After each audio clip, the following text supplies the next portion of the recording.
Epiphanius of Salamis was Bishop of Salamis, Cyprus, at the end of the 4th century. He is considered a saint and a church father by both the Eastern Orthodox and Catholic churches. He gained a reputation as a strong defender of orthodoxy. He is best known for composing the Panarion, a very large compendium of the heresies up to his own time, full of quotations that are often the only surviving fragments of suppressed texts. According to Ernst Kitzinger, he seems to have been the first cleric to have taken up the matter of Christian religious images as a major issue, and there has been much controversy over how many of the quotations attributed to him by the Byzantine iconoclasts were actually by him. Regardless of this, he was clearly strongly against some contemporary uses of images in the church.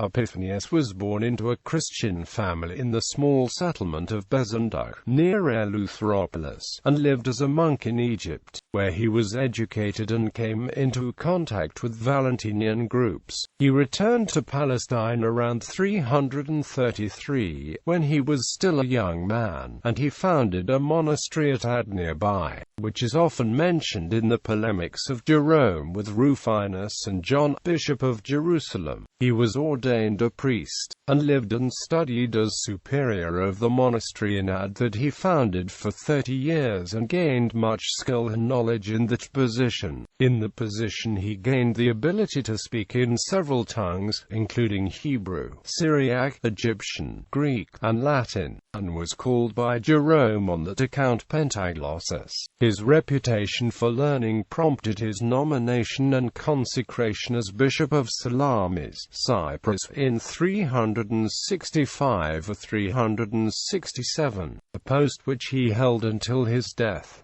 He was also the Metropolitan of the Church of Cyprus. He served as bishop for nearly 40 years, as well as traveled widely to combat unorthodox beliefs. He was present at a synod in Antioch where the Trinitarian questions were debated against the heresy of Apollinarianism. He upheld the position of Bishop Paulinus, who had the support of Rome, over that of Meletius of Antioch, who was supported by the Eastern churches. In 382, he was present at the Council of Rome, again upholding the cause of Paulinus. Origenist controversy and death. During a visit to Palestine in 394 or 395, while preaching in Jerusalem, he attacked Origen's followers and urged the Bishop of Jerusalem, John II, to condemn his writings. He urged John to be careful of the offense of images in the churches. He noted that when traveling in Palestine he went into a church to pray and saw a curtain with an image of Christ or a saint which he tore down. He told Bishop John that such images were opposed to our religion. This event sowed the seeds of conflict which erupted in the dispute between Rufinus and John against Jerome and Epiphanius. Epiphanius fueled this conflict by ordaining a priest for Jerome's monastery at Bethlehem, thus trespassing on John's jurisdiction. This dispute continued during the 390s, in particular in the literary works by Rufinus and Jerome attacking one another. In 399, the dispute took on another dimension when the Bishop of Alexandria, Theophilus, who had initially supported John, changed his views and started persecuting Origenist monks in Egypt. As a result of this persecution, 4 of these monks, the so-called Tall Brothers, fled to Palestine, and then traveled to Constantinople, seeking support and spreading the controversy. John Chrysostom, Bishop of Constantinople, gave the monks shelter. Bishop Theophilus of Alexandria saw his chance to use this event to bring down his enemy Chrysostom. In 402 he summoned a council in Constantinople and invited those supportive of his anti-Origenist views. Epiphanius, by this time nearly 80, was one of those summoned, and began the journey to Constantinople. However, when he realized he was being used as a tool by Theophilus against Chrysostom, who had given refuge to the monks persecuted by Theophilus and who were appealing to the emperor, Epiphanius started back to Salamis, only to die on the way home in 403.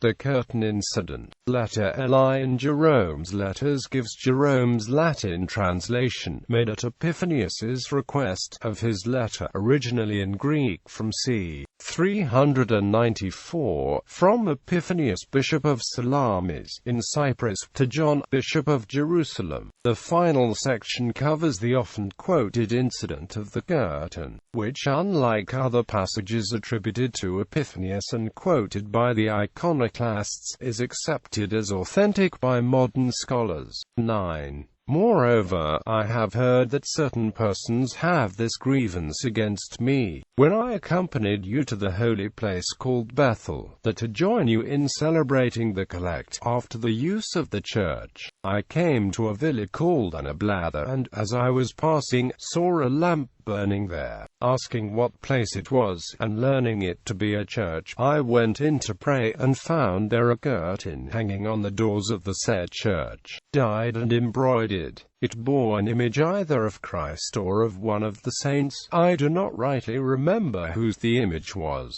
Seeing this, and being loath that an image of a man should be hung up in Christ's church contrary to the teaching of the Scriptures, I tore it asunder and advised the custodians of the place to use it as a winding sheet for some poor person. They, however, murmured, and said that if I made up my mind to tear it, it was only fair that I should give them another curtain in its place. As soon as I heard this, I promised that I would give one, and said that I would send it at once. Since then there has been some little delay, due to the fact that I have been seeking a curtain of the best quality to give to them instead of the former one, and thought it right to send to Cyprus for one. I have now sent the best that I could find, and I beg that you will order the presbyter of the place to take the curtain which I have sent from the hands of the reader, and that you will afterwards give directions that curtains of the other sort, opposed as they are to our religion, shall not be hung up in any church of Christ. A man of your uprightness should be careful to remove an occasion of offense unworthy alike of the church of Christ and of those Christians who are committed to your charge. Beware of Palladius of Galatia, a man once dear to me, but who now sorely needs God's pity, for he preaches and teaches the heresy of Origen, and see to it that he does not seduce any of those who are entrusted to your keeping into the perverse ways of his erroneous doctrine. I pray that you may fare well in the Lord. Writings. Panarion. His best-known book is the Panarion, which means medicine chest, presented as a book of antidotes for those bitten by the serpent of heresy. Written between 374 and 377, it forms a handbook for dealing with the arguments of heretics. It lists and refutes 80 heresies, some of which are not described in any other surviving documents from the time. Epiphanius begins with the foremothers of pre-Christian heresy, barbarism, Scythism, Hellenism, and Judaism, and then addresses the 16 pre-Christian heresies that have flowed from them, 4 philosophical schools, and 12 Jewish sects.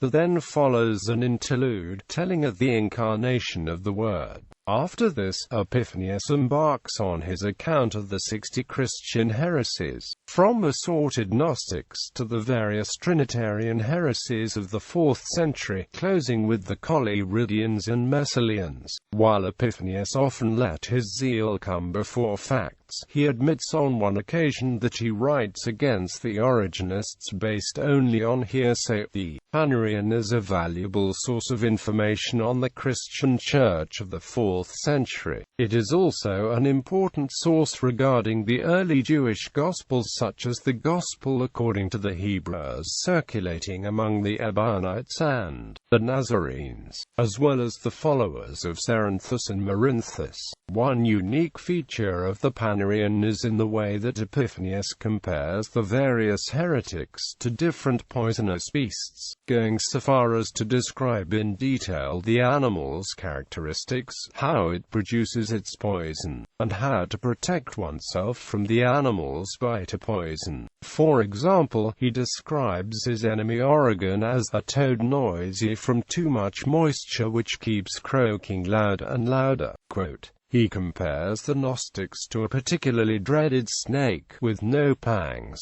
The Ebionites, a Christian sect that followed Jewish law, were described by Epiphanius as a monstrosity with many shapes, who practically formed the snake-like shape of the mythical many-headed Hydra in himself. Quote, in all, Epiphanius describes 50 animals, usually one per sect. Another feature of the Panarion is the access its earlier sections provide to lost works, notably Justin Martyr's work on heresies, the Greek of Irenaeus' Against Heresies, and Hippolytus' Syntagma. The Panarion was first translated into English in 1987 and 1990. Other works. His earliest known work is the Incoratus, which includes arguments against Arianism and the teachings of Origen. Aside from the polemics by which he is known, Epiphanius wrote a work of biblical antiquarianism, called, for one of its sections, On Measures and Weights. It was composed in Constantinople for a Persian priest in 392, and survives in Syriac, Armenian, and Georgian translations. The first section discusses the canon of the Old Testament and its versions, the second of Measures and Weights, and the third, the geography of Palestine. The texts appear not to have been given a polish but consist of rough notes and sketches, as Alan A. Shaw, a modern commentator, concluded. Nevertheless, Epiphanius's work on metrology was important in the history of measurement. Another work, on the 12 gems, survives in a number of fragments, the most complete of which is the Georgian, the letter written by Epiphanius to John, Bishop of Jerusalem, in 394